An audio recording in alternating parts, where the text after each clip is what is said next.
lovelies, thank you for joining me on my channel again today. It's your girl Ya, just being Ya, and I'm back with another video, as I said in my previous one that I would be.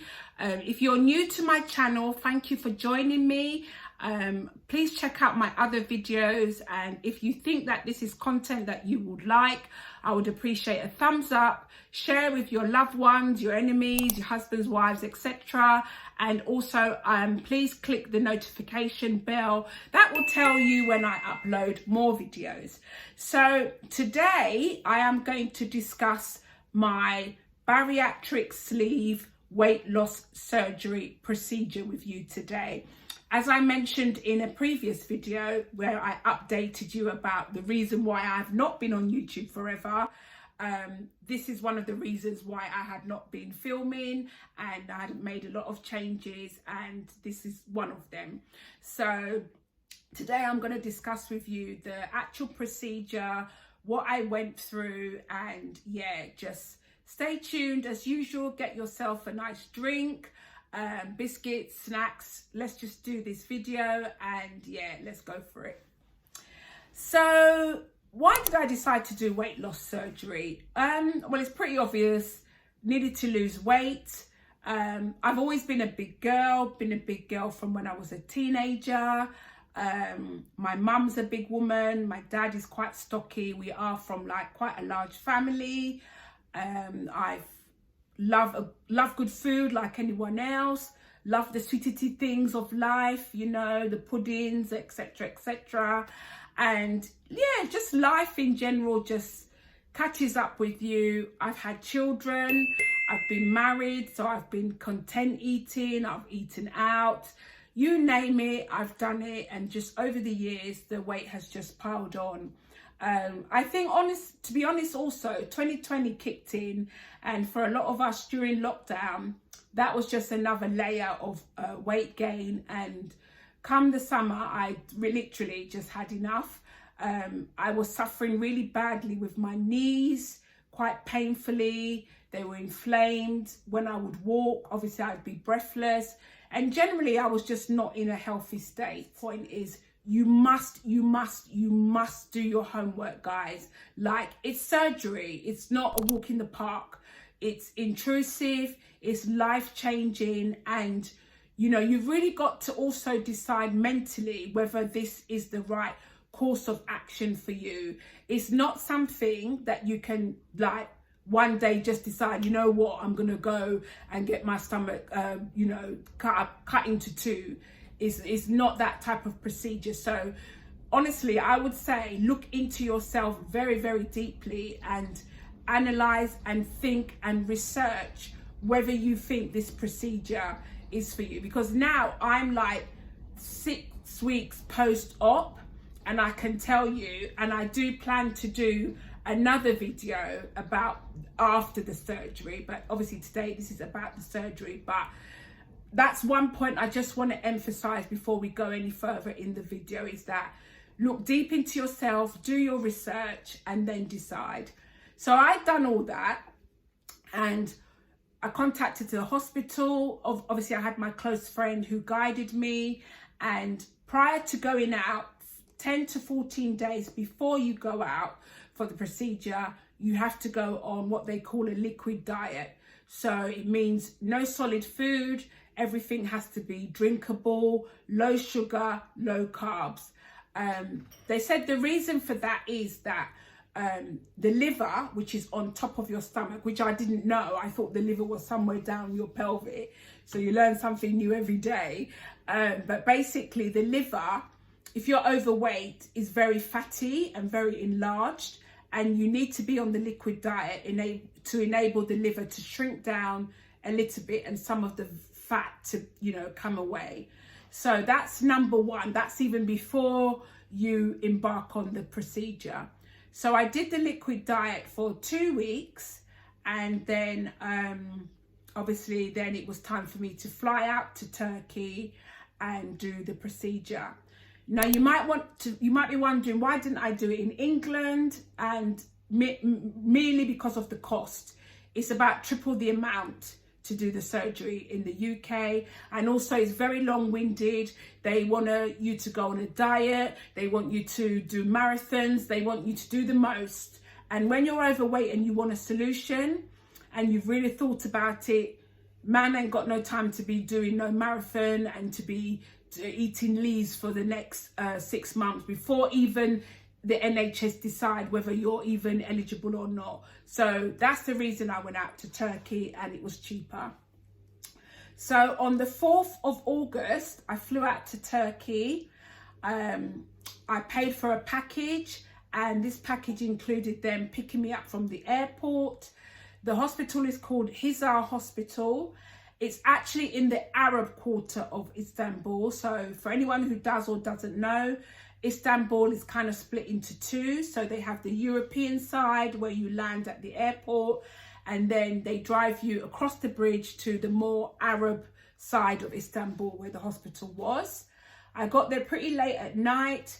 I was taken straight to the hospital suite, which was beautiful. Sole occupancy, beautiful hospital bed, sofa, you name it, just wonderful. Very beautiful facilities. And then on the 5th of August, straight into it, no messing about. It was just like testing. So they take your blood, they do chest x-rays, they check all your vital organs. They have to find out whether you suffer from blood pressure, diabetes, if you've got any other underlying health issues. Like, they absolutely do not play when it comes to the testing, which obviously is what you want, because you're going to be going under the knife, so to speak, even though you're not, because they don't slice you open. It's what they call keyhole surgery. So you have to pass these tests, otherwise they will not operate on you. So I think normally what happens is, before you even embark on the procedure and you are liaising with them, you probably have to give them any underlying health issues that you might have. Fortunately for me, I don't suffer from blood pressure. I don't have diabetes. I'm generally in good health. It's just that I'm overweight, or I was overweight, or I am less now overweight. So the tests were all done in the morning. They move you from one department to the other. And then once they give you the surgeon gives you the all clear that your tests are good to go, then the surgery actually happens on that day in the afternoon. So it's all very swift. It's all very like no messing about. You know, once they approve all your tests and you are surgery approved, then that's it. So what I do remember is that they prepped me, they tied my hair back, they put on the gown. Obviously I had to remove my undergarments, and then they wheeled me into the theatre. And honestly, guys, I can genuinely tell you, I actually don't remember anything else apart from coming round at the hospital suite with about 5 plasters on my stomach and a very, very dull sort of ache on the left side of my stomach. So basically it's keyhole surgery. They don't cut you open.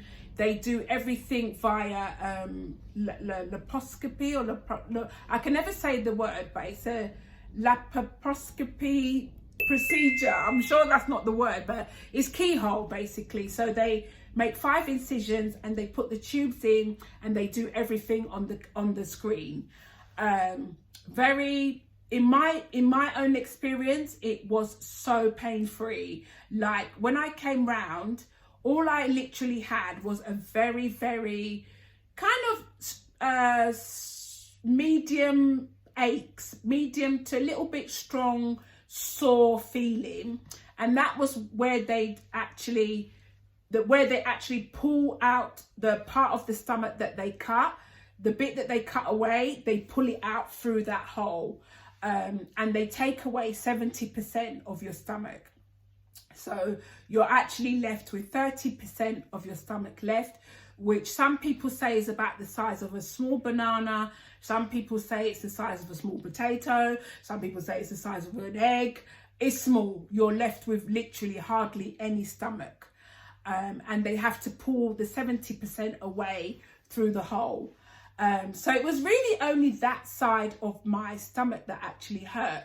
The rest of the incisions, I really didn't feel anything at all. When I did the research about the surgery, a lot of people complained about having a lot of wind, indigestion, dryness of throat.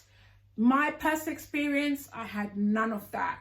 I went in quite nervous, obviously thinking that when I come round, I'm going to be in agony, I'm going to be in pain.